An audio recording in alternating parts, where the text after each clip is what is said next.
అంటే ఇక్కడ ఒక క్లియర్ కట్ పరిశీలకునిగా, మీరు ఒక అబ్జర్వేషన్‌గా, ఒక విశ్లేషకునిగా చెప్పండి. 14 సంవత్సరాల ఉద్యమ ఆకాంక్ష 9.5 సంవత్సరాల కేసీఆర్ పాలనలో ఏ మేరకు నెరవేరిందంటే మీరు ఎన్ని మార్కులేస్తారు? అంటే ఒకటి ఖచ్చితంగా ఏందంటే ఇంత తొందరగా ఈ మాత్రమైనా అవుతుందని మేము ఎవరం ఊహించలేదు. ఉదాహరణకు వాటర్ సెక్టర్. తెలంగాణకు ప్రధానంగా మీరు మలిదశ తెలంగాణ ఉద్యమము మొదలైనప్పుడు కేవలం రైతుల ఆత్మహత్యలు వాటిని ఆపడం ఎట్లా అనే కోణం నుంచే నేను గాని, జయశంకర్ గారు గాని, అప్పుడున్న కేశవరావు జాదవ్, భూపతి కృష్ణమూర్తి లాంటి వాళ్ళు, ప్రతాప్ కిషోర్, రఘువీర్రావు మేమందరం కూడా ఫస్టు తెలంగాణ ఉద్యమాన్ని, మలిదశ ఉద్యమాన్ని ముందుకు నడపడానికి వచ్చిన వాళ్ళం. గద్దర్ ఉన్నాడు, పాశం యాదగిరి ఇట్లాంటి వాళ్ళమంతా. మా ముందున్న ఒకే ఒక్క సమస్య ఏందంటే సాగునీటి ప్రాజెక్టులు రావాలి. అవి రావాలంటే సమైక్య రాష్ట్రంలో సాధ్యం కాదు. గట్టిగా వినిపించిన మాట అదే కదా, నీళ్లు నిధులు. Water, water. రైట్. కాబట్టి కేసీఆర్ గారు ఏం చేశారు, ఆయన 9.5 సంవత్సరాల పాలనలో కూడా అత్యంత బడ్జెట్ రైతులకును వ్యవసాయానికి అంటే ఈ వాటర్ సెక్టర్కే కేటాయించారు. ఆ మేరకు ఆయన సక్సెస్ అయ్యారు. అందులో ఏం మాకు అనుమానం లేదు. ఒకవేళ ఆయనకి ఇంకొక టర్మ్ కూడా అవకాశం ఇచ్చుంటే పాలమూరు రంగారెడ్డి కానీ ఈ పెండింగ్ ప్రాజెక్ట్స్ కూడా అన్నీ అయిపోయేటి. ఒక విజనరీ ఆ విషయంలో ఇరిగేషన్లో ఆయనకున్నంత పట్టు ఎవరికి లేదు. బట్ ఆ అవకాశం తెలంగాణ ప్రజలు పోగొట్టుకున్నారు. ఇప్పుడు రేవంత్ రెడ్డి గారికేమో ఈ విషయంలో ఇప్పుడు నేను అంటున్నారు కానీ 1,00,000 కోట్లు ఖర్చు పెట్టినా ఏ మాత్రం ఉపయోగపడిన ప్రాజెక్టులు కట్టారని చెప్పి రేవంత్ రెడ్డి కాంగ్రెస్ నాయకులు చెప్తున్నారు. అంటారు, వాళ్ళకేం తెలియదు. ఎందుకంటే 57 సంవత్సరాల్లో తెలంగాణను మంత్రులకు తెలియదు అంటున్నారా? 100% చెప్పగలుగుతా. మీరు రేవంత్ రెడ్డిని కూర్చోబెట్టండి, ఎన్ని ప్రశ్నలకు ఆయన సమాధానం చెప్తాడు. తెలియకపోవడంలో తప్పలేదు, తెలుసుకుంటున్నాడు. ఆయన దగ్గర ఒక మంచి లక్షణం ఏముందంటే క్విక్ లెర్నర్, ఎదిగే స్వభావం ఉన్న మనిషి, తొందరగా గ్రాస్ప్ చేస్తాడు. బట్ ఐ అప్రిషియేట్ చేస్తాడు ఆయన, డెఫినెట్గా అవగాహన పెంచుకుంటాడు. ఉత్తమ్ కుమార్ రెడ్డి కూడా అవగాహన పెంచుకుంటున్నాడు. బట్ నేను సాధ్యం కాదని నేను వాళ్ళతో. బట్ కేసీఆర్ గారికి ఉన్న విజన్ కానీ అది రావడం కష్టం. ఎందుకంటే పల్లె పల్లె తిరిగి ప్రజలను కలిసి వాళ్ళ బాధల్లో ఆయన మమేకమయ్యి ఆయన ఏర్పరచుకున్న అవగాహన కేవలం అధికారంలోకి రాగానే ఆ మమకారం, ఆ ప్రేమ ఆ ప్రజల పట్ల ఉంటుంది, ఆ రైతుల పట్ల ఉంటుందని నేనైతే అనుకోను. అంత విజనరీ మరి అంత వీక్ ప్రాజెక్ట్ ఎట్లా కట్టారు? వెంటనే ఇంత ఫాస్ట్గా కూలుతున్నా అది వీక్ ప్రాజెక్ట్ అసలే కాదు, కూలడం కాదు, అది కుంగింది, కుంగడం కూడా కాదు. ఏంటి వాట్ ఇస్ ఎగ్జాక్ట్లీ? దాన్ని భూతార్థం పెట్టి చూపెట్టారు, బాగా మ్యాగ్నిఫై చేసి చూపెట్టారు.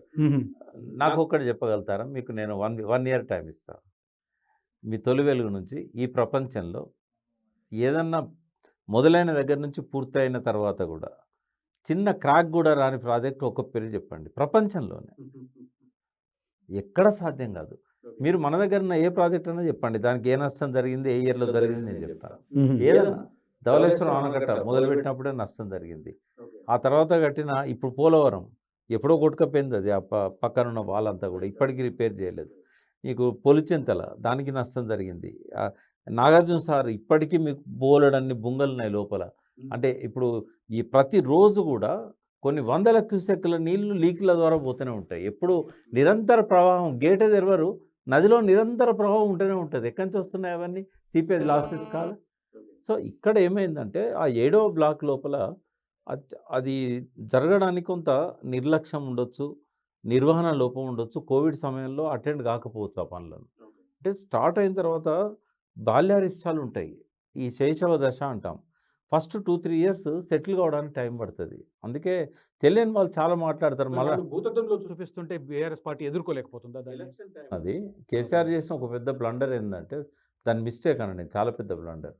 ఆయన ఇరిగేషన్ మినిస్టర్. ఆ టైంలో 21 అక్టోబర్ నాడు రాత్రిపూట ఈ ప్రాబ్లం వచ్చింది. ఒక సౌండ్తోని అది కుంగినట్టుగా తెల్లవారి రోడ్డు మీద డిఫరెన్స్ కనపడ్డది.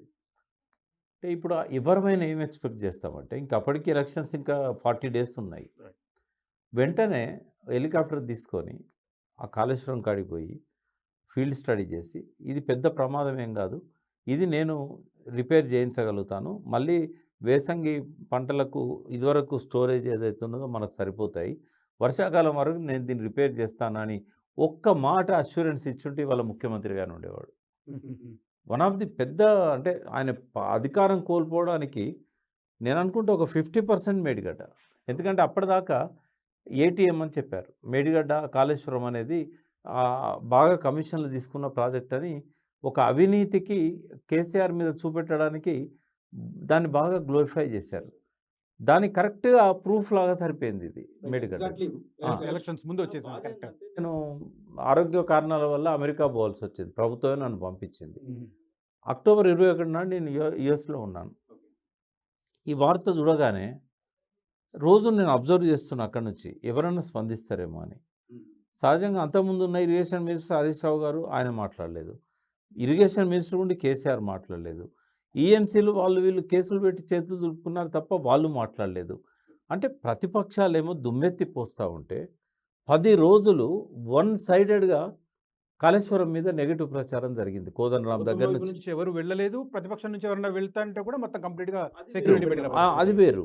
ఓకే. కానీ మాట్లాడడం మీడియాలో ఇప్పుడు ఎక్కువ సోషల్ మీడియానే కదా. Right. తర్వాత నేను రెగ్యులర్ మీడియా ఎవరన్నా ఆ వైపు నుంచి సమాధానం చెప్పారా? ఇంకా నాకు నేను గట్టి దెబ్బ కొట్టింది అంటారు బీఆర్ఎస్ ఏం చేశానంటే నాది ప్రయాణాన్ని ప్రీపోన్ చేసుకొని నేను వచ్చి అక్టోబర్ 31 నాడు మొట్టమొదటి నేను సోషల్ మీడియాలో చాలా ఘాటుగానే స్పందించాను.